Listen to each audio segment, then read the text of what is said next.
Welcome back to another episode of PrakPlays. In our previous episodes, the Americans started their advance from Omaha Beach toward Insigny with the goal of capturing a bridge to help link the American beachheads and lay the groundwork for an assault on Carentan. At the first two stops on their march, Lacombe and Arthenay, the Americans pushed German resistance aside and continued toward Insigny. Unfortunately for the Americans, they were repulsed during the recent assault on the village of Saint-Germain-du-Pont. With this defeat, the initiative switched to the Germans, who had a tough choice to make.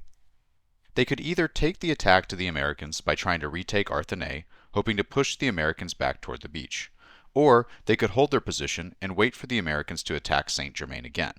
It's a difficult decision.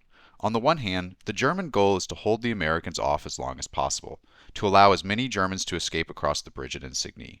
So there's really no need to assault the Americans if the Germans can keep holding Saint-Germain.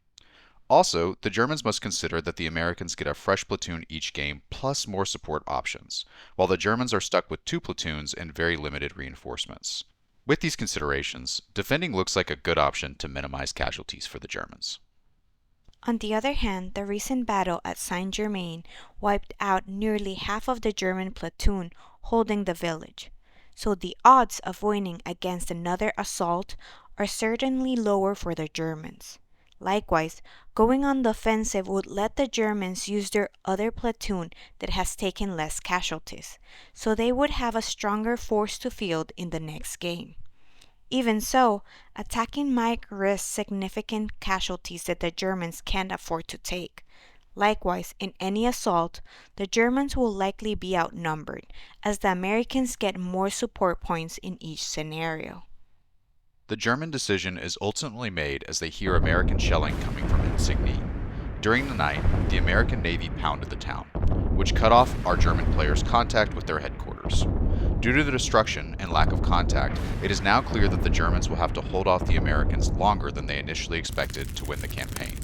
With this in mind, the Germans decide to go on the offensive, reasoning that the further they can push the Americans away from Insigny, the more time it'll take the Americans to push their way back, buying as much time for the Germans as possible. We'll see if the Germans made the right decision. Returning to Arthenay, the map is similar to our previous scenario here, when the Americans took the village from the Germans. But today, the Germans will be attacking. Their goal here is to take and hold one jump-off point inside the village. The Americans have one inside the big barn in the middle of the village, so the Germans make that their primary target. But getting there is easier said than done. Surveying the village, the Germans see that they are heavily outnumbered, and the Americans have at least 2 tanks while the Germans have none. So the Germans decide to get creative by taking a forward observer and an IG-18 support gun, with the hope that they can get enough smoke and fire onto the village to make up for their lack of numbers. The game begins well for the Germans. Within a few phases, they get the dice needed to deploy most of their platoon, while the Americans barely deploy a few teams. The Germans start by contacting their mortar battery and requesting smoke, but this will take a phase or 2 before rounds begin to drop. Knowing that any additional time could allow the Americans to deploy more troops, the Germans start their assault prematurely before the first smoke round falls. Advancing on the town across the field, Gross' squad leaves their machine gun team behind on Overwatch to cover their advance on the village. But as soon as they leave the safety of their hedgerow, Gross' men hear a rifle crack, and one of the men falls.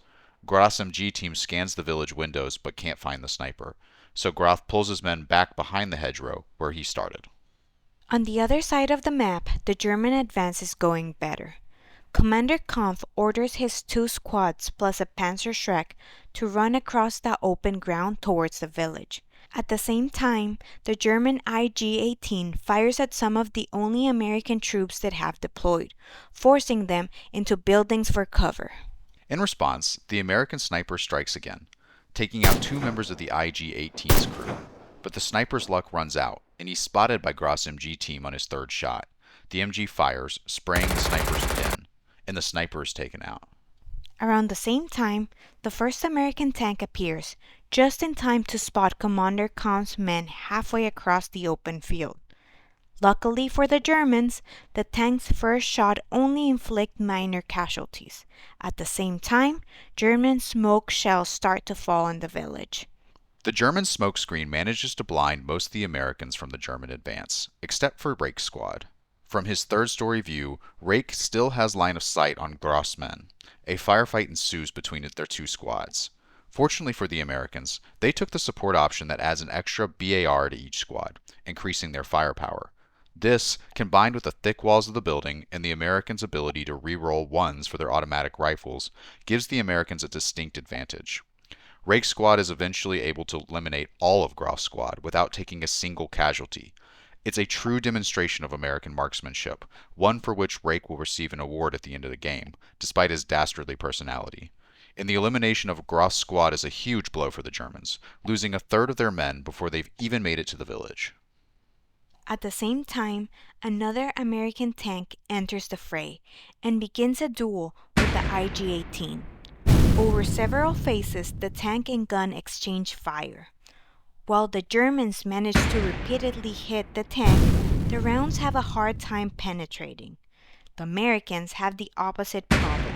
While the tank's HE rounds could easily take out the gun, they can't seem to score a hit. Eventually, the Americans manage to zero their gun and knock out the IG-18. Once again, American firepower is getting the best of the Germans. During this time, Commander Kampf and his men have made their way to the edge of the village. The Americans in front of them have fallen back into the smoke and buildings, and all they must do is to take and hold the big barn, and the Germans will win, despite taking more casualties. But unknown to the Germans, two full American squads plus Sergeant Law are waiting for them inside the barn. So this may be a difficult fight for Commander Kampf to win. But he has one ace up his sleeve. The German special rule that allows them to toss hand grenades before rushing into close combat. This could prove extremely lethal to the Americans massed inside the barn. Through the smoke, Commander Kampf and his men rush the barn, pull open the door, and toss their grenades. But they are confused when they hear no explosion, and only the sound of hissing smoke from inside the barn. To their horror, they realize they forgot their frag grenades at base, and only brought the smoke grenades.